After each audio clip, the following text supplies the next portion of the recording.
The Formula Regional European Championship by Alpine has arrived at the Circuit de Barcelona, Catalonia. Welcome to round number 8 of the season.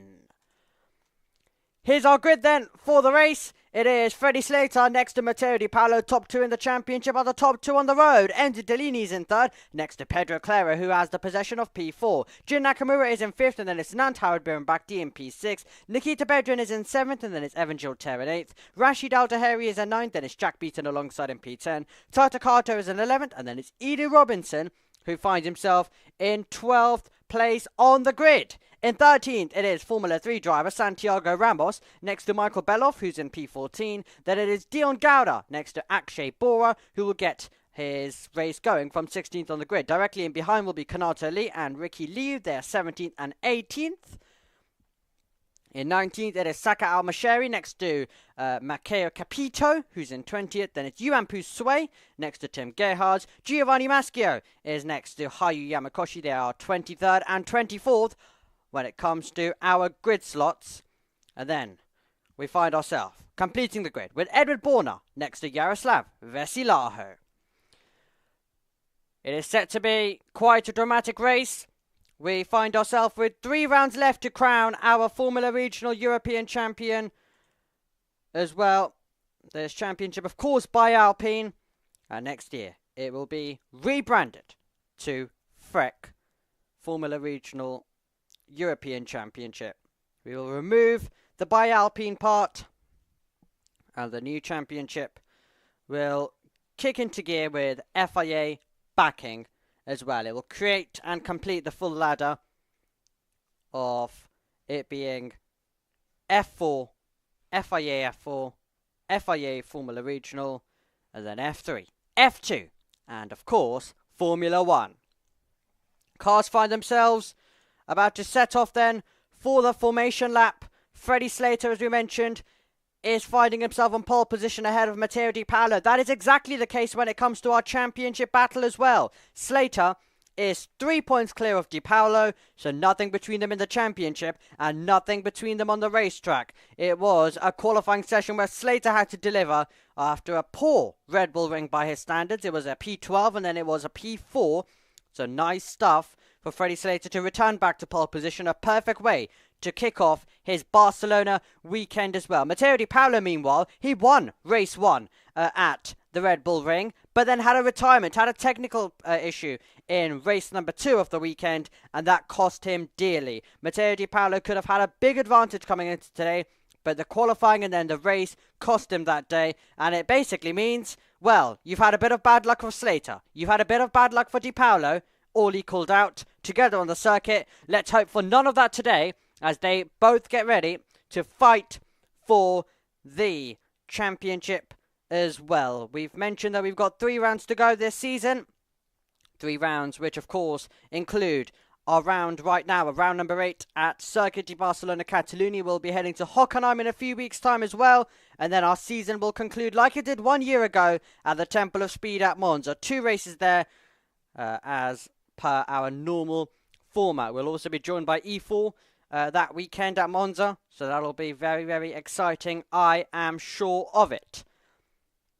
The cars running at different paces throughout this formation lap, all just getting themselves prepared for what should be a chaotic race in this championship. Enzo Dellini has had some good results across his campaign so far. He finds himself 3rd in the points battle, but a few victories, of course, including Imola, and also a victory that came his way at Spa. That was in race number 2. Freddie Slater, of course, had the start of the season, which did not go completely to plan. I think it is the right way of putting it, where, yes, he had the glory, but he also had some results which were a DNF. By the end of the day, he's had some contact, and the opening round of our season, the opening race of our season, Freddie Slater started on pole and found himself making contact on lap 1, and that day it was Matteo Di Paolo who went on to win. So it is all to play for. Our front row does, of course, as we've already described to you, have Slater, have Di Paolo. A long run down to turn 1, so a lot can happen before they hit the anchors for that braking zone. And I'm 100% sure our top 2 in the championship will be going for it. And we'll be looking to try see what is possible. Can Matteo Di Paolo jump ahead of Slater? We had an Italian F4 race which we covered earlier on. It was delayed coverage, but you guys hopefully should have catched it. If not, make sure to watch it later on. But some great fighting in it, but nothing at the front. So we have seen across today if a fast, rapid driver can get off the line well, can control things from there, you have every bit of an opportunity for everything to go to plan. So that is why, if you are Freddie Slater, you need to look through that. You need to look at what we've had across this season, where even if it's evenly matched, if you can just get yourself ahead, the dirty air will do the rest. You've just got to get the launch off the line. And equally, if you are Matteo Di Paolo, you know how important the race start is.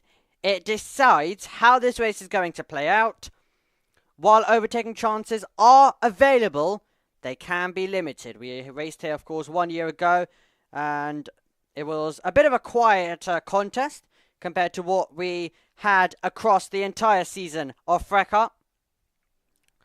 But here we go. Nervy moments then. Cars lining themselves into position. Dion Gouda, he is going to be finding himself, trying to move himself forward and trying to get a good result. He's been our rookie winner on a few occasions, on most occasions this season. Ekimans took it last time out though. Question now will be asked. Who's going to take it today? Into position we go. Freddie Slater will immediately be pointing his car towards Di Paolo. The long grid being formed up at the moment. This is the Formula Regional European Championship by Alpine in round number 8 of the season. We have 3 rounds to go, including this one. I'm your commentator, Omi. We've got the cars lined up in position, and it means we have 3, 4, 5 red lights. And the Formula Regional European Championship by Alpine is underway, and I think Di Paolo got off the line very quickly. He's going to apply pressure on his championship rival. Dellini's on the grass. Dellini's on the grass as we run 3 wide, very nearly 4 wide for the lead. Jin Nakamura can't get there. Matteo Di Paolo takes the lead. He gets past his championship rival. Damage there for Dellini. He's going to lose his front wing. Disappointment for the French driver. Can the rest of them navigate their way through on what was such a chaotic start? But Di Paolo knew he had to take the lead, and he absolutely did. 3 points between them in the championship, but nothing between them on the racetrack as well. It is an absolute brawl out there at the moment. Aldehari's trying to make a move. He's next to his teammate Jack Beaton, and it is Di Paolo, then it is Slater, and then we find ourselves with Jin Nakamura. Damage and disappointment for Dellini, who drops down. What a chaotic start that was here in FRECA. Di Paolo trying to break clear. Cars absolutely everywhere. Aldehari's on the grass. 3 wide. 3 into 1 will not go. They will just about make it work. My word, how are they being able to keep these cars pointing in the right direction? But Slater with not the getaway. He forced, and well, I say forced, but at the same time that you could argue there wasn't any room. Even. We're going to have to look at a replay because we saw a great start coming from Di Paolo, and then we randomly got them 3 wide. That was so dramatic. Off the line, we mentioned how things can change by the time you get down to turn 1 and how important the start was. As it stands, Di Paolo would be on his way to take the championship lead. Long way to go. Still a full duration. 30 minutes plus 1 lap. It's what we have in the Formula Regional European Championship by Alpine. We also have some great racing, and that is what we will have on offer, hopefully, across the race. Over the line we go. Who can make some overtakes? Looks like Claro's getting close. Claro's close, can't do anything about it. Into the first turn. I think Belov was going for it up against Jack Beaton. Couldn't get there. And that is Jack Beaton staying ahead. Through the opening turn we go. Do they all keep it clean this time? Getting aggressive, and then some between the drivers into turn 4. 7/10 as they came over the line last time by for Di Paolo over Freddie Slater. So very good stuff, very controlled stuff from the Trident driver, looking to try and break clear now.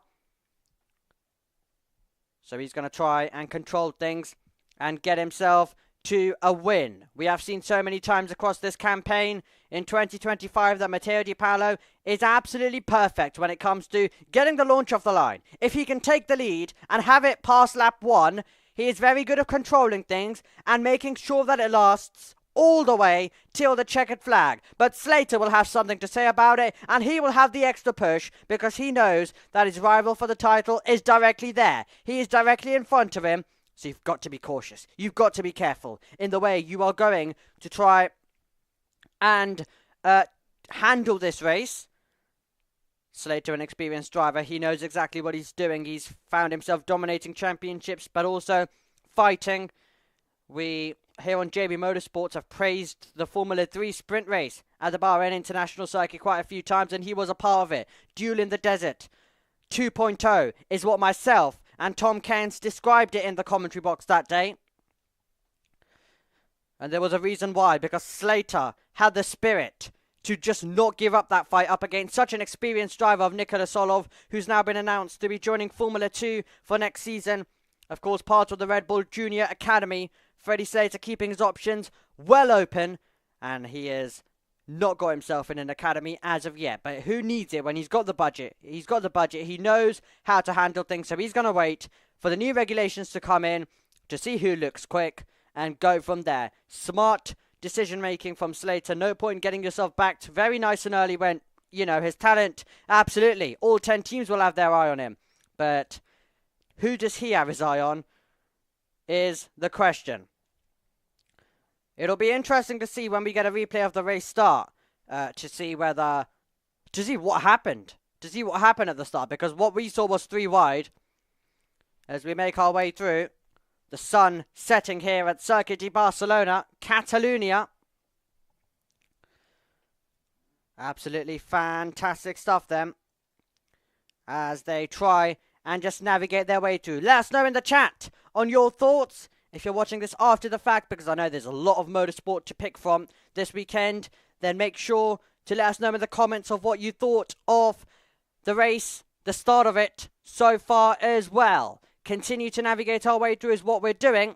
In this race, the ART cars are very close together. Evan Gilter, he's had an up and down season. He, of course, was a winner in our second round of the season. Here we go. An attack coming in from Pedro Claro, trying to go all the way around the outside. Jin Nakamura won't want to give it up.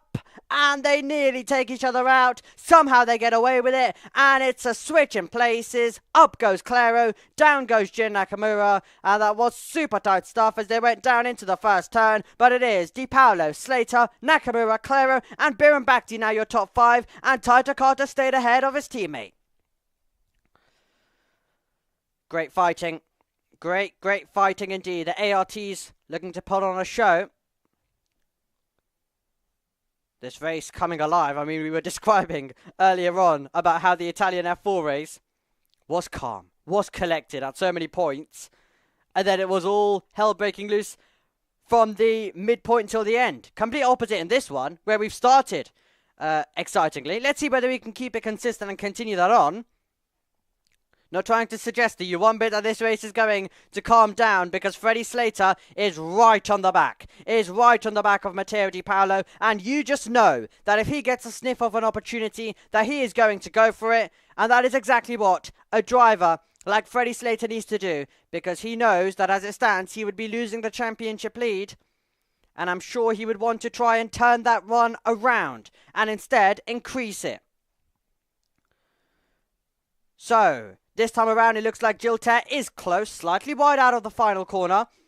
What sort of grip can you get round the final turn? Slipstreaming going on once again. Remember, the drivers have push to pass available in this championship. When you decide to use it, though, different story. You have limited use, so you've got to be cautious. You've got to be careful, and possibly even you've got to make sure that you have some saved up for attacking or defending.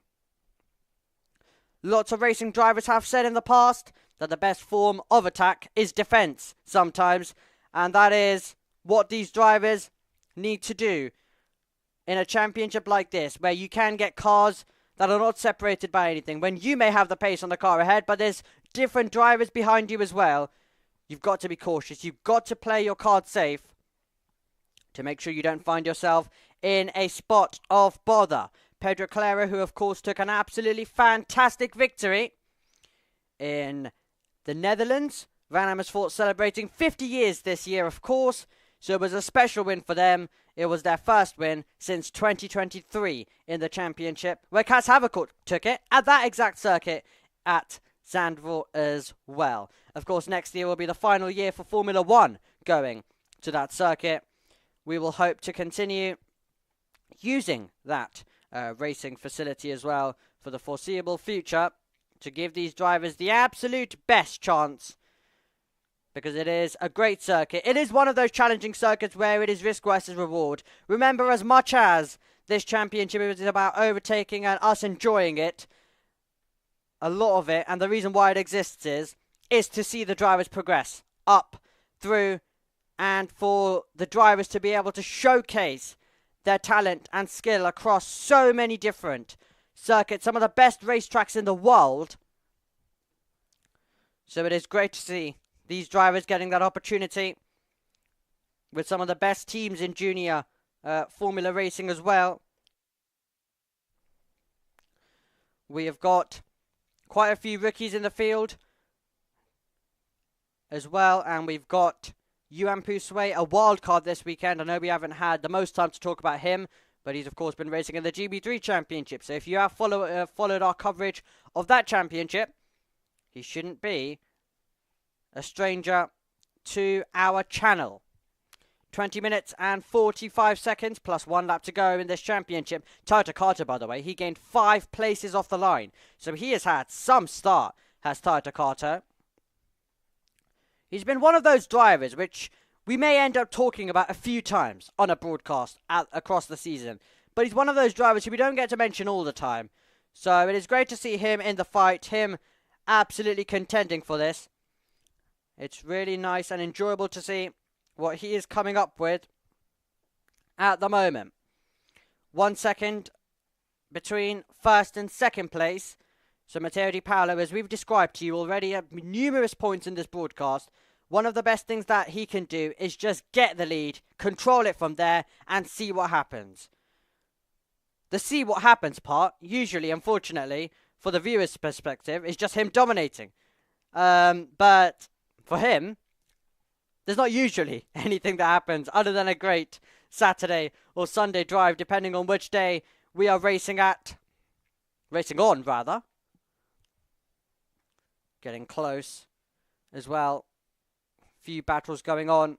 Still, the drivers, of course, also having to try to take the tyres the distance and trying to make sure that they've got some grip to attack. And, of course, the push to pass that we've already told you about, that these drivers will definitely need to have some seconds saved off in case they find themselves in a scenario where they need to attack. You can always get a safety car. You can always get some late drama in the championship. So you've got to be ready. You've got to be prepared to take advantage of any form of troubles that may come for others. And are you able to capitalize? That's what this championship can be a lot about. Realistically, that is why Matteo Di Paolo is your championship contender. Right now, as it stands, would be your championship leader. Because at so many points, he saw the bad luck happen. Misano realistically was Freddie Slater's strongest, was the strongest driver that weekend. But Matteo Di Paolo took a first. He took a third that weekend. Freddie Slater had a DNF and a second. Freddie Slater also had a DNF in Spain. Matteo Di Paolo, until we had Austria, had been in the top 6 in every single race this season. I think that pretty much tells you about how Matteo Di Paolo has been consistent, and in this championship, consistency is key. Not always about being the outright fastest, but more about, are you able to take advantage on bad days for your rivals? Are you able to limit your own bad days? Realistically, Austria, race 2, where we mentioned he DNF'd, that was out of his control, but that was one race out of so many. So he could afford to have that, and then he's back into this consistent mode. It's not been the longest of times, just 2 weeks since we went racing at Monza for Formula 1, 2 and 3 and the Porsche Super Cup. But of course, our championship, we were racing out at Austria. And the ARTs, talking about racing, are absolutely racing at the moment. Nothing to separate them. So at the end of the back straight, that was a dive bomb opportunity, by the way, in Italian F4. We saw plenty of drivers go for moves and dive bombs. For Gilter, there's a lot more going through his head because, first of all, is he close enough? That's part one. Part two is you are racing your teammate and you'll be in the same debrief as him, with him later on as well. So you've got to be cautious. You've got to be careful. As I try to get my words out. Here we go to the final few corners on this circuit. Gilter has been stuck behind. Looked like a good exit for Evan Gilter this time around. Has had quite a bit of bad luck this season. Had that strong start to the campaign with a second and first at Misano, but ever since then, his best result has been a fourth. After the first round, his best result has been a fourth. That tells you the story of how much of a struggle it has been for Evan Gilter. It has been a campaign where he's not had any retirements, but he has had lots of results that I'm sure he won't want to remember for the remainder of the year, considering the talent that the Frenchman has. It's been a little bit of a struggle for the ART team across this campaign. It all looked so promising at the start. I think everyone really got pretty much hyped after Evan Gilter defended from Freddie Slater in what was a brilliant race 2 off Misano. But Freddie Slater found his ways. Matteo Di Paolo found his ways to find himself as a contender. So here we go then. How is this one going to finish? It's my question. All still to play for. With 15 minutes to go, plus a lap, of course. Clara, by the way, is just consolidating the third position that he got. He's now just making sure that he can maintain that P3 all the way until the final stages of this race. And give Van Amersfoort another podium in the championship as well. And a podium I am 100% sure that Clara would absolutely love. I'm sure he would want to go for higher, but he's sitting there, he's waiting, and he's not seeing any of the drama, any title contending drama up ahead that you may expect when we put our two drivers that are only separated by 3 points at the front. But just a reminder of one thing, while this championship is so close and we've not seen a proper Matteo Di Paolo versus Freddie Slater fight across a race as of yet, we have had it on opening laps, but we've not seen it in a race. We've had it in qualifying, but just not in a wheel-to-wheel proper combat in the middle or end of a race yet. But I think we had that for a long time between the McLarens in Formula 1. They found their ways to get together. And I'm 100% sure that Di Paolo and Slater, with it all heating up in our final rounds, they will have no choice, and they will also need to bring on their best in order to try and fight for this championship. But that's how important qualifyings have been this season. If you could just put yourself in a position that Matteo Di Paolo did to be second on the grid, you saw a poor start from Slater and you immediately went on task. Even if it wasn't a poor start for Slater, you knew that your task was to be the race leader by the time you got uphill to turn 3. And Matteo Di Paolo did exactly that. It was a very frenetic start. We haven't seen any replays of that said start, but I'm sure the stewards will have all the replays in the world to assess and review what took place on that opening tour where Delaney found himself with damage. So if there is anyone deemed at fault, there could be a penalty. So make sure you keep an eye on the stewarding results feed series, their social media account. Very good, and they will always post race updates and any penalty news as well in the championship. At the moment, though, we find ourselves 12 minutes and 40 seconds on the clock, plus a lap after that one. And that is very tight stuff. as we see some battling go on further back. And that is Santiago Ramos. Santiago Ramos putting some pressure on Dion Gauda, not the only one. We've got Bedrin attacking Belov. Bedrin, who put on a show for us in race number 1 at Austria. Had a fantastic wheel-to-wheel combat there with Enzo Dellini, a fight that would go all the way till the end. And Bedrin with some absolute class defense to be able to keep hold of that place.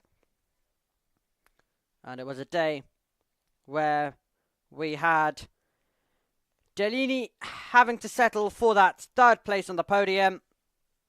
But that's what we loved. In a race that was quite calm, race number 1 of the weekend at Austria. It was nice to see the attacking and the great driving being put to play as well by Matteo Di Paolo in race number 1. But of course the battling further back, thanks to Dellini and Bedrin. Talking about battling, we're side by side into the first turn. Dion Gauda defending, running in deep. Santiago Ramos has a chance to get through. That is the team that Santiago Ramos, Van Amersfoort, that he was racing with in Formula 3. And now he's battling up against them, because he's in that RPM car, taking over from Ekimans. The seat originally, when we started our campaign this season, belonged to Enzo Peugeot. That number 74 car has seen changes and changes and changes. Santiago Ramos, though, will be assessing his options for the future to see whether there's any chance of moving up in the ladder. I think there has been some conversations of it being a bit of a difficult task to get up to F2.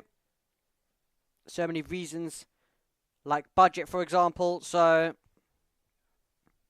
you have got to remember that it does take a lot for these drivers to race at the elite level. So that's why we, for example, are seeing Santiago Ramos possibly come back and do a round of this championship after basically racing a step higher in the Formula 3 category as well. So Matteo Di Paolo, a driver who is going to be on his way to another victory this season. And a victory, I am sure, that will mean so much for him. Matteo Di Paolo, it would be a 4th victory of the season. And a 4th victory all time for him as well. The most wins in this championship, of course, belongs to Rafa Kamara. We've had 27 different winners across the years since 2021 that this championship has been running. We've had 55 on the podium.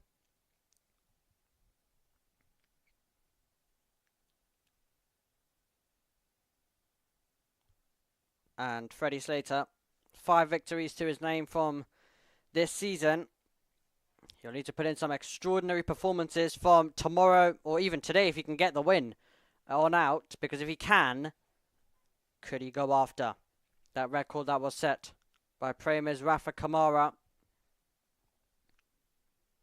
who won, of course, the FRECA Championship last year and then has gone on to win F3 and could be on his way to F2. I think it is fair to say as well. Definitely not the most boldest prediction that we're ever going to do here on JB Motorsports. But yes, we should be expecting to see him racing in the single greatest one-make championship on Earth, the FIA Formula 2 Championship. This championship, of course, an important year for it,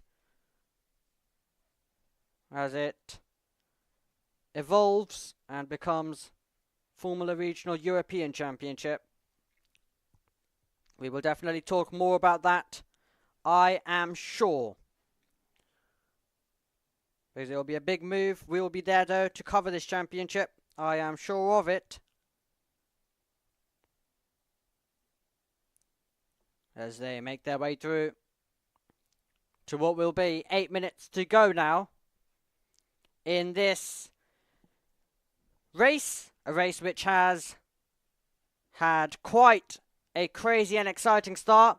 And then things have just slightly calmed down But everything is still in the balance, by the way, can I just tell you? It is all still in the balance. Pedro Claro is now beginning to put some pressure on Freddie Slater. So Pedro Claro, the Brazilian driver,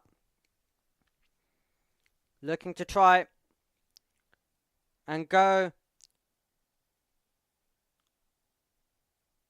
to second place, trying to get past the championship leader at the moment.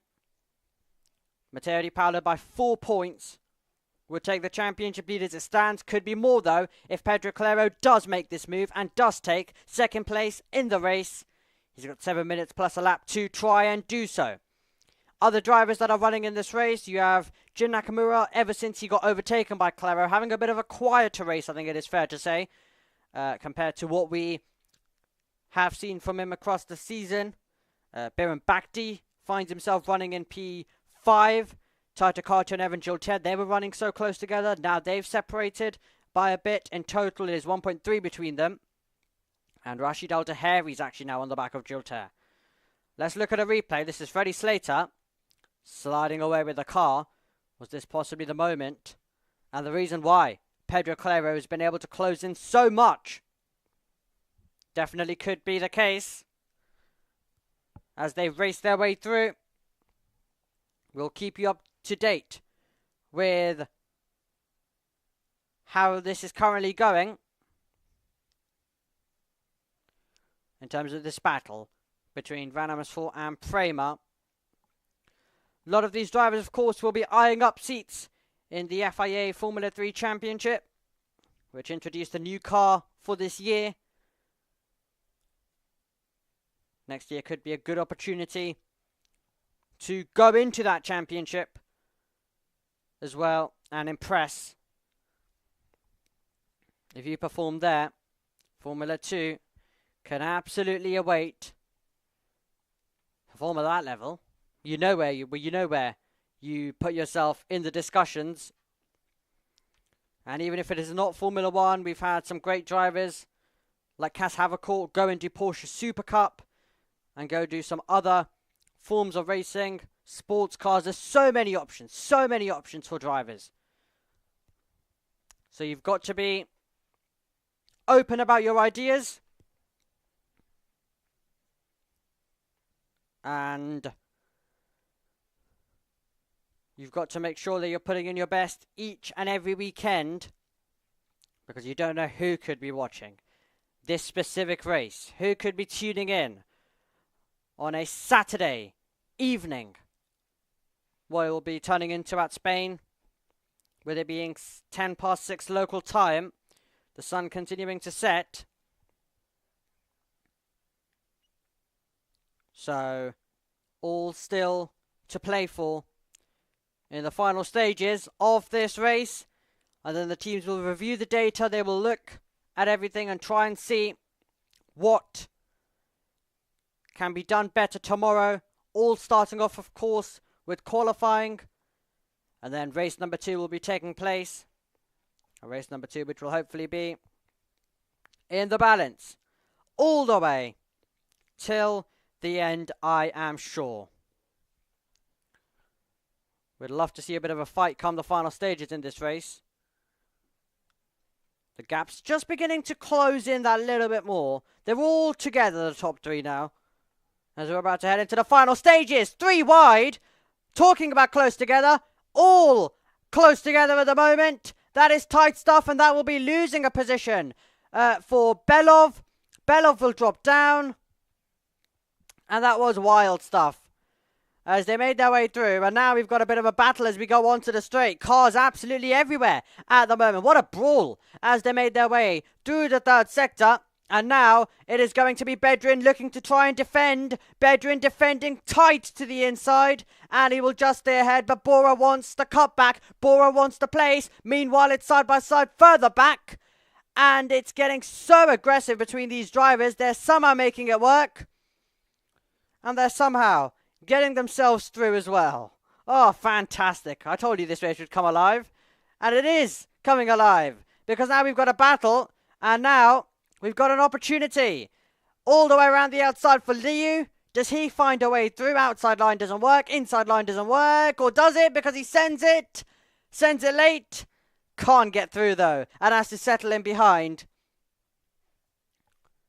We will have to wait and see in terms of whether these lot will continue to go at it in the manner that they have done so. What about Pedro Clever? Oh, Freddie Slater's wide. Freddie Slater with a mistake. The championship leader with an error. He's on course to lose the championship lead, and he may be on course to lose second place because Pedro Claro was in striking range. He's even more in striking range now. Freddie Slater looking in the left mirror, looking in the right mirror. Pedro Claro on the attack into the first turn. Freddie Slater stays ahead, but he's all out of shape. On the way through the corner, Claro tries to get him on the exit, but he can't do it. Brilliant fighting between the two of them. Slater stays ahead. Absolutely fantastic stuff. Slater with an error. Claro was there to try capitalise, but he couldn't quite do it. And all of this is consolidating Matteo Di Paolo's win and adding some fingers to a hand that stands on that trophy already. Contact was made, and they somehow got away with it. Fantastic stuff between Claro and Slater as they went racing.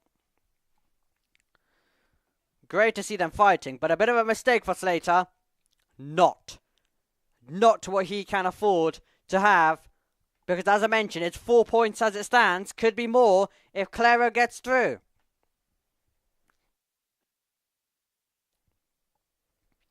We were so close there to heading to what would have been an overtake there for Pedro Claro. But Freddie Slater delivered the answers, kept the position. Thrilling stuff between the pair. Is there any push to pass left now for Claro to try and use to his advantage in attacking Freddie Slater? Here's a replay of what happened 2 laps ago rather. Contact! And Hiyu Yamakoshi off into the grass, the part of the circuit which of course isn't used anymore, the chicane. Getting front wing damage as he had contact. Huge disappointment there. This is the penultimate lap of the race now. One more opportunity for Claro down the start-finish straight to make the move next time by. It'll be the final chance that he gets. Fantastic racing continuing between these two drivers. Freddie Slater doing everything he can at the moment to maintain the position, but will his tyres be fading away is my question. If they are, Pedro Claro will not need a second invitation to try and fight a way through. As they make their way into the middle sector, Claro has to be on it now from this point onwards to go on the charge. Di Paolo, though, on his way to what will be a fantastic victory. It'll be another victory in the Formula Regional European Championship by Alpine in what has been an absolutely fantastic season for Matteo Di Paolo, and one which will be getting even better for him as we will make our way through down towards the final few corners on the last lap. Matteo Di Paolo started in second, got the launch off the line, took the lead, has maintained the lead, and it is going to be the final lap that he will go on to, but kicking up the grass in the background. He was kicking up the grass. Over the line we go. Final lap begins for Matteo Di Paolo as I get interrupted there. But Matteo Di Paolo, fantastic driving from him. And as I mentioned, he started second. He was able to get himself to the lead. And he's going to now find himself just trying to hold on to the win on this final lap of the race. Could absolutely be the best lap of the race for him. As we make our way through, the field continues to push on. Pedro Claro would be getting himself to another important podium as well. And I'm sure 100% one that he will absolutely love. Because Pedro Claro has worked so hard. It would be, as it stands, a 6th podium for him as well. But here we go to the final few corners on the last lap. What a superb performance from Matteo Di Paolo. Started in second, took the lead, has maintained the lead all the way till the end. Your new championship leader in the Formula Regional European Championship by Alpine is Matteo Di Paolo, who wins once again. He takes a 4th win in the category. It's Freddie Slater, now the chaser in this points battle. He's in second, and Pedro Claro gets himself to another podium in the category. It is Jin Nakamura in 4th. It was close between Biran Bakhti and Toto Kato, but they are 5th and 6th. Gilter is in 7th, and then it is Al Daheri who misses out. He's in 8th, and then it is Beaton and Kanato Lee in 10th as well. What a fantastic race. A race which could see a drag race to the line further back. It's going to be close. It's going to be really close. And that was Edu Robinson missing out up against Liu. Fantastic stuff. All the way till the checkered flag. But the race belongs to Matteo Di Paolo, who's done it once again. And he is your new championship leader once more, heading into the race tomorrow. Let's confirm the results then from this race. It was Matteo Di Paolo who took the win. Freddie Slater took second. And then it was Claro. Jin Nakamura, Nantao Biran Bakhti, Toto Kato, Evan Gilter, Rashid Al Daheri, Jack Beaton and Kanato Lee. Nikita Bedrin took 11th. And then it was Ashke Bora, Dion Gara, Santiago Ramos and Michael Belov, your top 15. Dion Gara once again getting himself to the rookie win as well. Rookie win which he will absolutely enjoy, being able to get himself back onto the podium. Ricky Liu, and then Edu Robinson, Yuan Pusue, wildcard this weekend, and then Makiu Capito, Tim Gayhards, Giovanni Maschio, Edward Borna, Yaroslav Vesilaho, Sakao Masheri, Hayu Yamakoshi, who had damage near the end, and our retirement due to damage on the opening lap was Enzo Dellini in a race which saw green flag from lights out to checkered flag, and a race which, for the most part, as I mentioned, was kept clean. Didn't have a safety car. Did just have those few moments. Few brinkmanship moments. But what a drive from Di Paolo. Superb. Superb stuff. At the Circuit de Barcelona, Catalunya, I think some front wing has just been driven over by one of the cars. No problem now, though. No problem now. You've done the job. You've completed the drive. And you can call yourself finishers of this race. Even if the team have a bit of work to do overnight. Ideally not. But if the team do have to do a bit of work, at least you've got today's results secure. And at least you've been able to bring it home in a race which most drivers, as I've mentioned, were able to. What a fantastic, fantastic contest that was to start the weekend. An exciting start, as I mentioned, an exciting end, and then a bit of a lull in the middle of that race. But you are always going to get some races which have that little lull period. After this, then, we have got 5 races left as our championship battle continues to play out across 2025. Well, Matteo Di Paolo has ended as the winner. And that is the final thing that we have to say from Circuit de Barcelona, Catalunya. We appreciate your company across today's broadcast. Matteo Di Paolo and Freddie Slater put on a show. Pedro Claro gave some late attacking driving. And we thank all of the drivers for putting on the show that we've just mentioned. It'll be only our first race of the weekend, though. We still have one coming up tomorrow as we get ready to get a step closer to who will be our champion, to see who could be crowned our champion. 2-horse race, Freddie Slater versus Matteo Di Paolo. Advantage Di Paolo. He's your championship leader heading into tomorrow, which is when we will be speaking to you next in this championship. We'll see you then. Goodbye.